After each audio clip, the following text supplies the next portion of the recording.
नमस्कार। Forces supreme law partner के इस नए कानूनी एपिसोड में मैं एडवोकेट डॉक्टर अजय कुमार पांडे आपका स्वागत करता हूं। लेकर हाजिर हूं एक दिलचस्प मुकदमा। जी हां, मुकदमा है burger king, the famous food brand United states का, जो 13,000 आउटलेट पूरी दुनिया में रन करते हैं, वह हिंदुस्तान का हुआ। जी हाँ, burger king food outlet India का हुआ। ऐसा मैं नहीं, पुणे कोर्ट के एक जजमेंट ने कहा है। तो आइए आज हम जानते हैं, समझते हैं ट्रेडमार्क के इस दिलचस्प मुकदमे को, जहां बहुत सारे लेसन्स लर्निंग आपको मिलने वाली है। अगर आप एसएमईज हैं, अगर आप स्टार्टअप्स हैं, या आप पुराने फर्म हैं, अगर आपने अपने नाम का ट्रेडमार्क नहीं कराया है, तो आप किस तरह के खतरे में पड़ने वाले हैं, इसकी जानकारी मिलने वाली है। आपको यह भी समझना होगा कि अगर आप एक ऑथेंटिक और वास्तव में पुराने ब्रांड हैं, तो आप कोको कोला से भी उसका नाम हिंदुस्तान के लिए छीन सकते हैं। बिस्लरी भी आपकी हो सकती, जारा फैशन ब्रांड भी आपका हो सकता है, बाटा भी आपका हो सकता है। कहने का मतलब है कि कुछ भी आपका हो सकता है, अगर आप ट्रेडमार्क कानून को समझ जाएं इस मुकदमे के सहारे। तो जनाब, यह मुकदमा शुरू होता है, जैसा कि मैंने कहा, पुणे की अदालत में, जब 2014 में यूएस का फेमस फूड जायंट, जो 1952 में यूएस में खोला गया, स्टेबलाइज हुआ, आज की तारीख में 13,000 से ज़्यादा फूड आउटलेट्स वो पूरी दुनिया में ओन करता है, रन करता है, मैनेज करता है। लेकिन जब वो हिंदुस्तान में प्रवेश किया, तो इस बार हिंदुस्तानी तैयार थे।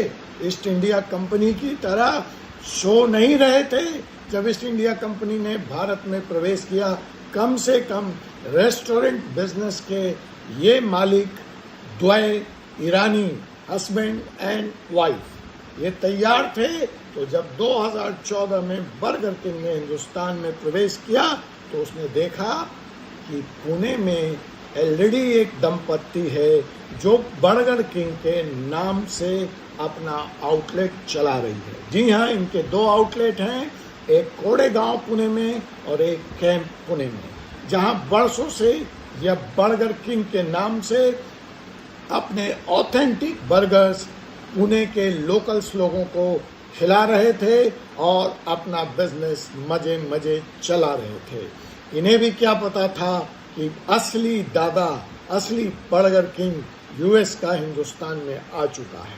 और जैसे ही वो आया, उसको पता लगा कि पुणे में कोई व्यक्ति ऐसी हिमाकत कर रखा है जो बर्गर किंग के नाम से अपने आउटलेट को चलाता है।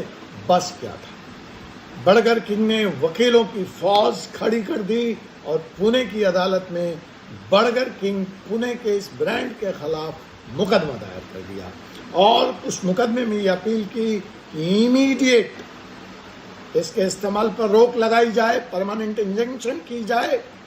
इन्फ्रिंजमेंट सूट फाइल कर दिया, डैमेजेस क्लेम कर दिया, मुकदमा शुरू हो गया। अपने जवाब में मिसेस सपूर जी ईरानी, जो ऑनर थे, उनके खिलाफ यह मुकदमा कायम हुआ।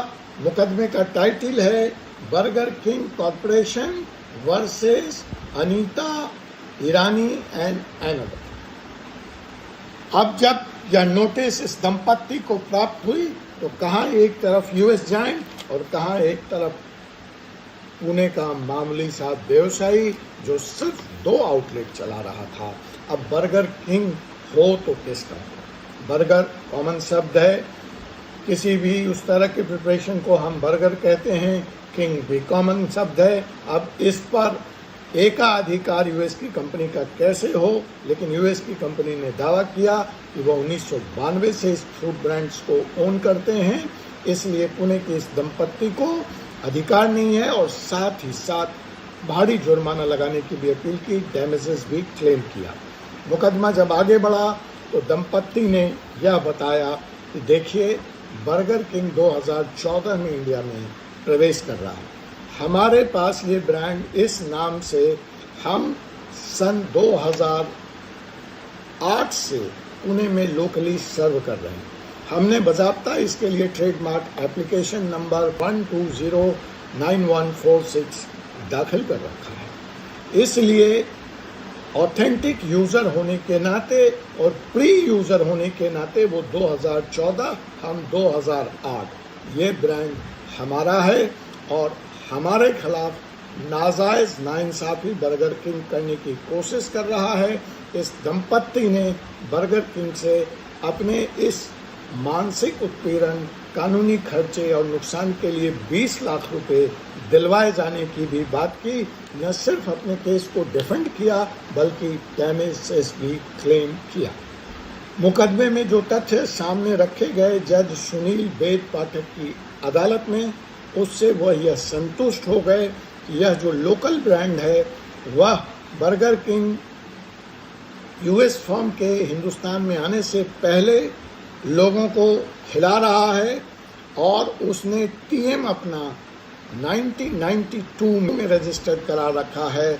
और जहां तक सवाल है बर्गर किंग का, तो वह 30 साल के बाद हिंदुस्तान में प्रवेश करता है। अतः इस बात को और इस बात के ऑथेंटिक यूज को देखते हुए बर्गर किंग यूएस कॉरपोरेशन का यह मुकदमा सही साबित नहीं है और यह ब्रांड पुणे की इस दंपत्ति का होना माना जाता है। हालांकि डैमेजेस देने से पुणे की इस अदालत ने, पाठक साहब की अदालत ने मना कर दिया, यह कहते हुए कि अपने नुकसान के प्रूफ में पुणे की इस दंपत्ति ने, पुणे की इस बर्गर किंग ने कोई पुख्ता सबूत पेश नहीं कर पाए।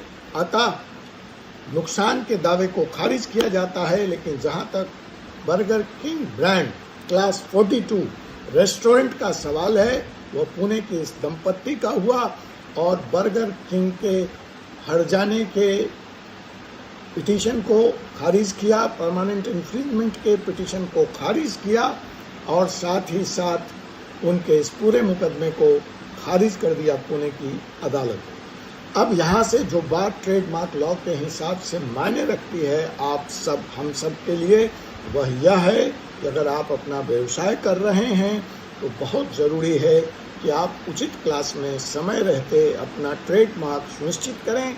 वरना ना कोई सिर्फ आपका, जब आप एक बड़े ब्रांड बन जाएंगे, आपके मार्क को कॉपी कर सकता है, न सिर्फ कोई विदेशी ब्रांड आकर उस पर अपना दावा पेश कर सकता है, बल्कि उस नाम से फेक और काउंटरफीट प्रोडक्ट भी लॉन्च कर सकता है और बिना ट्रेडमार्क ऑनरशिप के आप उसको इस कुकृत्य से रोकने में सफल नहीं हो सकते हैं। इसलिए ट्रेडमार्क समय रहते उचित क्लास में आप जरूर ले लें। और जाते जाते एक बात और याद रखें, यह ट्रेडमार्क कंट्री स्पेसिफिक है। तो अगर आपने हिंदुस्तान में ली है तो इसकी वैलिडिटी सिर्फ हिंदुस्तान में है। अगर आप देश से बाहर व्यापार करने का इरादा रखते हैं तो आप उस देश में जाकर समय रहते अपना ट्रेडमार्क सुरक्षित कर लें। वरना कल को यह हो सकता है कि जब आप दुबई व्यापार करने पहुँचें तो बर्गर किंग के नाम से कोई पाकिस्तानी या बांग्लादेश भाई ने यह ट्रेडमार्क करा रखा हो या यूएस की किसी कंपनी ने करा रखा हो।